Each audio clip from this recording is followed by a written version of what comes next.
हरियापुर नाम के एक छोटे से गांव में रोहन नाम का एक गरीब लड़का रहता था। उसके परिवार में उसके साथ उसके बूढ़े माता पिता रहते थे। रोहन का परिवार बहुत ही गरीब था। उनके पास ना तो कोई जमीन थी, ना ही खाने के लिए कोई साधन। रोहन दिन भर मजदूरी करता और उससे जो कुछ भी कमा पाता उसी से अपने पूरे परिवार का पेट भर लेता। ये देखकर रोहन के माता पिता बहुत दुखी होते। हमारे पास ना अपना घर है और ना ही अपनी कोई जमीन। हमारा बेटा दिन भर दूसरों के खेतों में मजदूरी करता है और उसके बदले भी उसे बहुत कम पैसे मिलते हैं। हम दोनों अपने बेटे पर बोझ बन रहे हैं। परेशान मत हो कमला, हमारा बेटा बहुत मेहनती है, भगवान सब देख रहा है। मोहन ने कभी किसी के साथ गलत नहीं किया, वो ईमानदारी से मेहनत करता है। उसने बचपन से बहुत परेशानियां देखी हैं, पर उसने कभी हार नहीं मानी। एक दिन हमारा बेटा भी बहुत धन कमाएगा और उसकी सारी परेशानियां दूर हो जाएंगी। रोहन हमेशा सोचता था कि आज भले ही उसकी किस्मत उसका साथ ना दे रही हो, पर उसे यकीन था कि अगर वो मेहनत करता रहेगा तो एक दिन उसका भाग्य भी बदलेगा और उसकी सारी परेशानियां खत्म हो जाएंगी। एक दिन रोहन लालाराम जमींदार के खेत पर काम कर रहा था। धनराज पास के एक पेड़ के नीचे बैठा था। रोहन अपने काम में लगा हुआ था। तभी उसने देखा कि धनराज बहुत ही उदास है और गहरी चिंता में डूबा हुआ है। धनराज को उदास देख रोहन उसके पास गया और बोला, क्या हुआ मालिक, आप बहुत उदास लग रहे हैं। मुझे ऐसा लग रहा है जैसे आप किसी गहरी चिंता में हैं। कुछ हुआ है? मुझे बताइए, क्या पता मैं आपकी कोई सहायता कर सकूं। रोहन की बात सुनकर धनराज को गुस्सा आ गया और वो रोहन से गुस्से में बोला, अरे तू मेरी क्या सहायता करेगा? तू खुद अपनी सहायता कर सकता है क्या? अगर तू किसी की सहायता करने के काबिल होता तो क्या तुझे 2 वक्त के खाने के लिए आज मेरी जमीन पर काम करने की जरूरत पड़ती? चल यहाँ से, जा अपना काम कर और मुझे परेशान मत कर। सेठ जी, ऐसा नहीं है।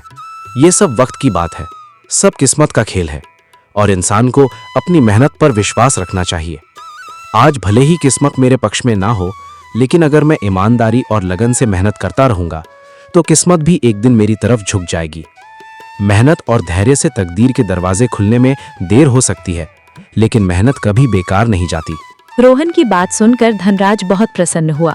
अरे रोहन, तेरे विचार तो बहुत अच्छे हैं। तेरी बातें सुनकर मन को एक सुकून सा मिला है। इतनी परेशानियों में भी तू अपनी जिंदगी खुश होकर काट रहा है। सेठ जी, ये सब मेरे पिता की सीख है। जब भी मैं किसी चीज के लिए अपने पिता से जिद करता था तो मेरे पिता हमेशा मुझे यही समझाते थे, बेटा रोहन, हमारे पास इतना धन नहीं है कि मैं तेरी हर इच्छा पूरी कर सकूं, लेकिन एक बात हमेशा याद रखना, जिंदगी भी मौसम की तरह होती है।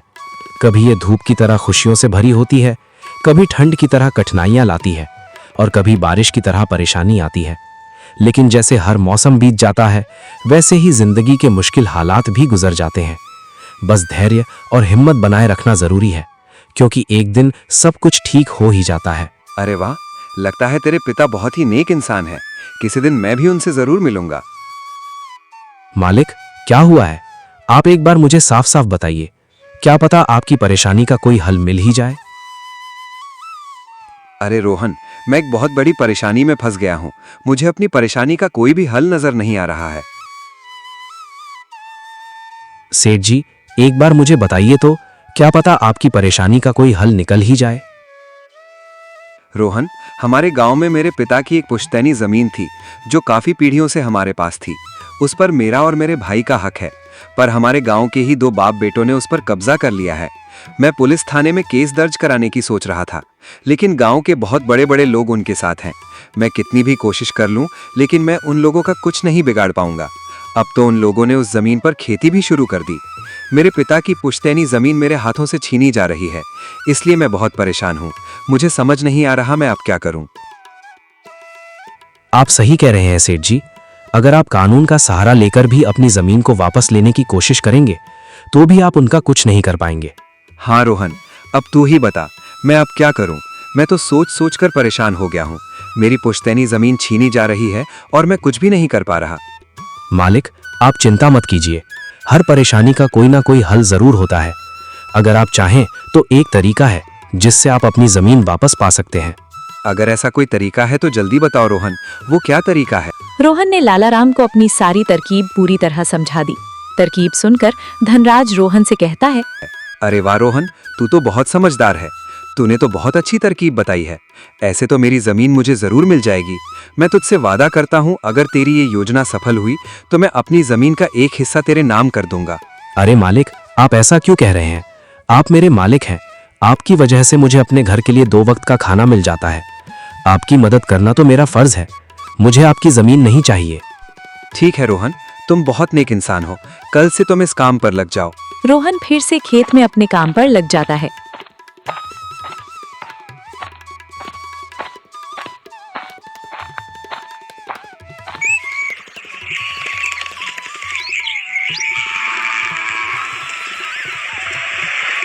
अगले दिन रोहन जगत और विनय नाम के उन बाप बेटों के पास पहुंच जाता है जिन्होंने धनराज की जमीन पर कब्जा कर रखा था। नमस्कार सेठ जी, मैं यहाँ से गुजर रहा था तो पास के लोगों ने बताया कि आपके यहाँ काम के लिए मजदूर की जरूरत है। क्या आपके यहाँ मुझे भी कोई काम मिल सकता है? अरे अरे, कौन हो तुम? तुमसे किसने कह दिया कि यहाँ मजदूर की जरूरत है? सेठ जी, मैं एक मजदूर हूँ। पास ही के एक गांव में रहता हूँ।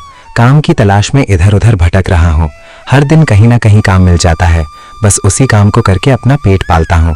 कभी खेती कर लेता हूँ तो कभी कोई मजदूरी। ये तो ठीक है, पर हमारे यहाँ फिलहाल कोई काम नहीं है। सेठ जी, मैंने तो सुना है कि आप लोग इस गांव के सबसे बड़े जमींदार हैं। आपके पास बहुत सारी जमीन है, इसलिए आपके यहाँ हमेशा मजदूरों की जरूरत रहती है। इसलिए मुझे लगा कि यहाँ मुझे कोई ना कोई काम जरूर मिल जाएगा। अरे भाई, मैंने कहा ना, यहाँ किसी भी मजदूर की जरूरत नहीं है।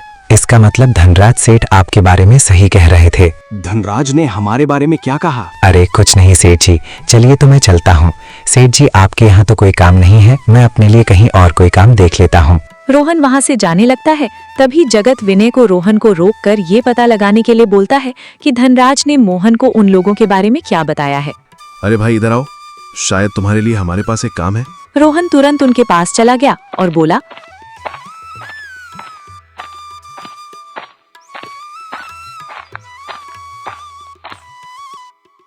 धन्यवाद सेठ जी। बताइए क्या काम है?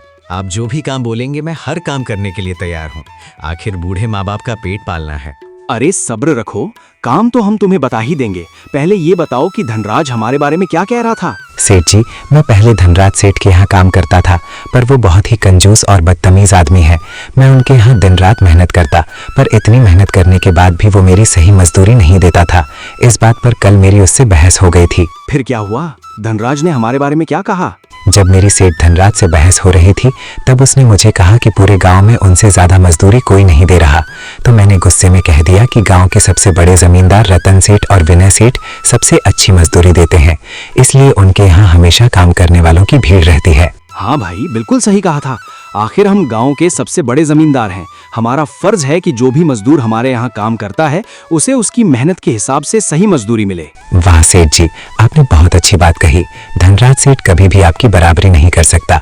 वो तो शायद आपके जितना भी नहीं सोच सकता। रतन और विनय रोहन की चापलूसी भरी बातों में आ जाते हैं और उसे अपने यहाँ काम पर रख लेते हैं। चलो अब काम की बात करते हैं। हमें अपने खेत पर काम करने के लिए तुम्हारे जैसे ही एक मजदूर की जरूरत है। कल से ही काम पर आ जाना। कुछ दिन ऐसे ही बीत गए। एक दिन रतन अपने बेटे विनय से बोला, विनय बेटा, ये रोहन तो बहुत मेहनती है।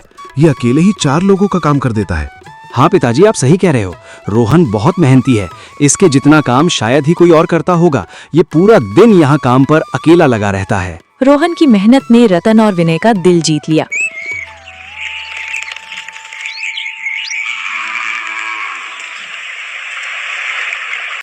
कुछ दिन और बीत गए। एक शाम रतन और विनय अपने खेतों का दौरा कर रहे थे। जब वे अपने खेत पर पहुंचे तो देखा कि रोहन इतनी देर तक भी काम कर रहा था। रोहन भाई, अब तो रात होने वाली है। तुम इतनी देर तक काम क्यों कर रहे हो? अब घर जाओ और आराम कर लो। सेठ जी, हमारी किस्मत में आराम कहाँ है? घर पर बूढ़े माँ बाप हैं। काम नहीं करूंगा तो उनके लिए 2 वक्त का खाना कहाँ से जुटा पाऊंगा? घर पर बैठकर आराम करने से अच्छा है कि मैं काम करूं। इस तरह मेरा मन भी लगा रहता है। तुम बहुत मेहनती हो रोहन। आज का काम यहीं छोड़ दो और घर जाकर आराम करो। नहीं सेठ जी, इसकी कोई जरूरत नहीं है। मैं काम करने में ही खुश हूँ। आप लोग जाइए, मैं ठीक हूँ। ठीक है रोहन, फिर हम जाते हैं। जब तुम्हारा मन करे काम खत्म करके अपने घर चले जाना। इसके बाद रतन और विनय खेत को मोहन के भरोसे छोड़कर चले गए।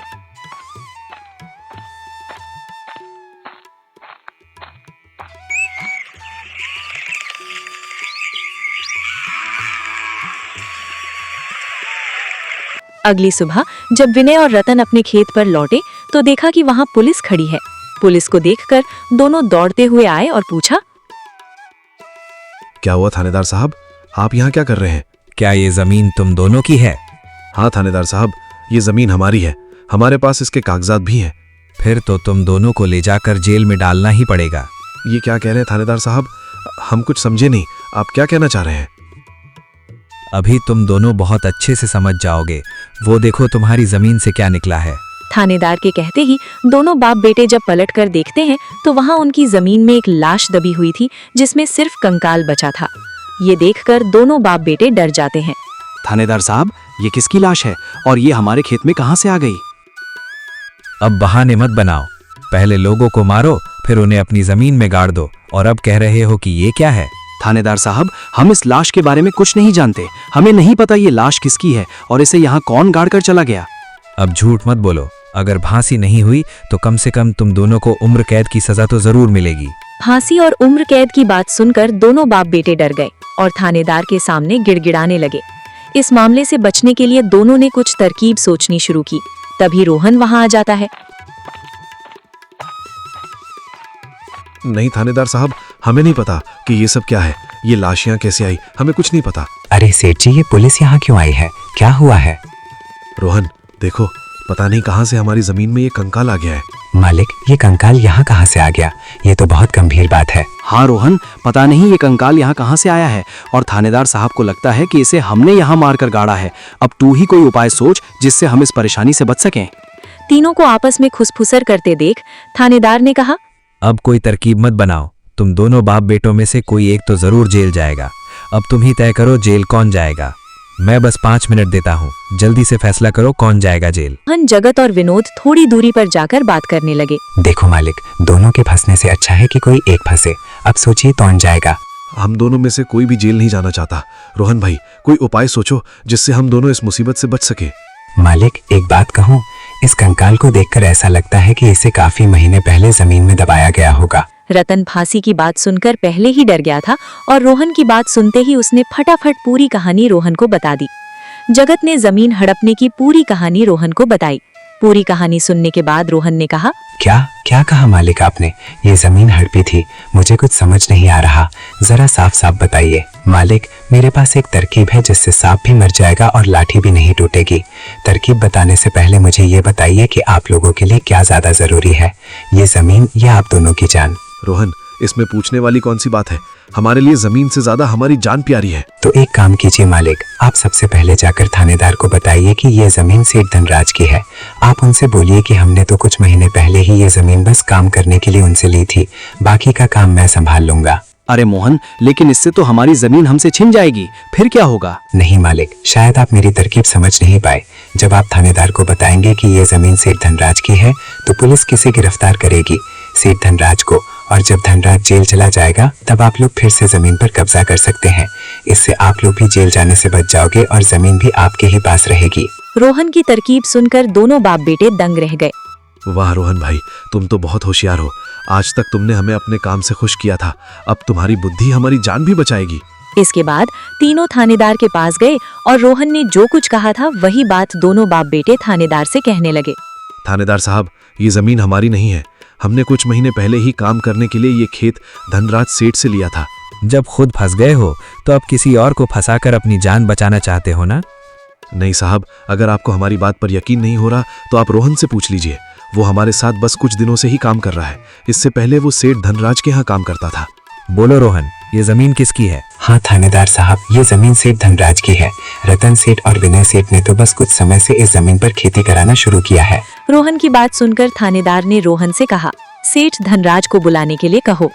रोहन, तुम एक काम करो, जाओ और सेठ धनराज को बुला कर लेकर आओ। रोहन तुरंत जाकर सेठ धनराज को बुला लेता है, परंतु धनराज अपने साथ गांव के सरपंच को भी अपने साथ ले आता है। यहाँ क्या हो रहा है? यहाँ इतने लोग क्यों जमा हैं? देखिए सरपंच जी, इन दोनों की जमीन से एक कंकाल निकला है और अब ये लोग कह रहे हैं कि ये जमीन इनकी नहीं है बल्कि सेठ धनराज की है। थानेदार ने सरपंच जी को पूरी कहानी सुना दी। अपने आप को फंसा देख जगत ने सरपंच से कहा, नहीं सरपंच जी, ये जमीन हमारी नहीं है, हम यहाँ बस कुछ समय से काम कर रहे हैं। आप हमारे मजदूर रोहन से पूछ लीजिए। मैं कैसे मान लो कि ये जमीन धनराज की है? हमारे यहाँ का थानेदार तो कह रहा था कि इस जमीन पर कोई केस चल रहा है और इस जमीन पर तुम्हारा कब्जा था, और अब तुम कह रहे हो कि ये जमीन धनराज की है। नहीं साहब, हमने धनराज के साथ धोखा किया था। हम बस इस जमीन को हड़पना चाह रहे थे, लेकिन अब हमें ये जमीन नहीं चाहिए। अगर आप चाहें तो हम केस भी वापस लें। थानेदार साहब आप जाइए, बाकी का काम अब हम संभाल लेंगे। सरपंच के कहने पर थानेदार वहां से चला जाता है। सरपंच ने धनराज से कहा, अब बताओ ये कंकाल यहाँ कैसे आया? तुमने किसे मारकर यहाँ गाड़ा है? अरे साहब, ये तो नकली कंकाल है। इन दोनों ने मिलकर मेरी जमीन हड़प ली थी। मैंने और रोहन ने मिलकर ये तरकीब सोची थी ताकि इन दोनों से सच निकलवा सके। धनराज की बात सुनते ही दोनों बाप बेटों के पैर तले जमीन खिसक गई। ये हम दोनों की साजिश थी, इन लोगों के मुंह से सच निकलवाने के लिए। रोहन को इस योजना में शामिल देख दोनों बाप बेटों को समझ आ गया कि ये सब सेठ धनराज और रोहन की मिली भगत थी। दोनों बाप बेटों के पास अपनी गलती मानने के सिवा कोई चारा नहीं था। हमें माफ कर दीजिए सरपंच जी, हम लालच में आ गए थे, हमें माफ कर दीजिए।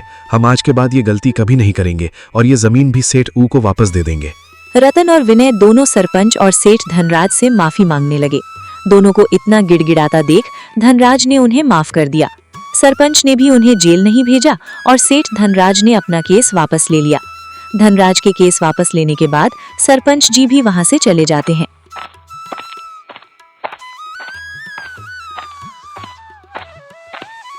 धन्यवाद सेठ धनराज जी, आपने हमें माफ कर दिया। आज के बाद हम ऐसी गलती कभी नहीं करेंगे। ठीक है रतन, कोई बात नहीं, मैंने तुम्हें माफ किया। बस याद रखना कि एक जमीन के टुकड़े के लिए तुम अपनों के साथ कभी गलत मत करना। बुरे समय में तुम्हारे अपने ही तुम्हारे साथ खड़े होंगे। जमीन का क्या है, कभी मेरी तो कभी तुम्हारी। आखिर में सेठ धनराज ने रोहन को जमीन का एक हिस्सा दे दिया और उसे जमीन का मालिक बना दिया। रोहन, जैसा कि मैंने वादा किया था, जिस जमीन पर तुम काम कर रहे थे, आज से वो जमीन तुम्हारी है और अब तुम उसके मालिक हो। याद करो रोहन, तुमने मुझसे क्या कहा था? बस मेहनत करते रहो, एक दिन तकदीर का दरवाजा जरूर खुलेगा। तो समझो तुम्हारी तकदीर का दरवाजा खुल चुका है और अब तुम भी जमीन के मालिक हो। अब से तुम्हें किसी और के यहाँ काम करने की जरूरत नहीं पड़ेगी। इस तरह रोहन ने अपनी मेहनत और बुद्धि से सेठ धनराज को उसकी जमीन वापस दिलाई और दोनों ठगी करने वाले बाप बेटों को भी सबक सिखाया। कहानी अच्छी लगी हो तो वीडियो को लाइक और चैनल को सब्सक्राइब करके एक प्यारा सा कमेंट जरूर करें।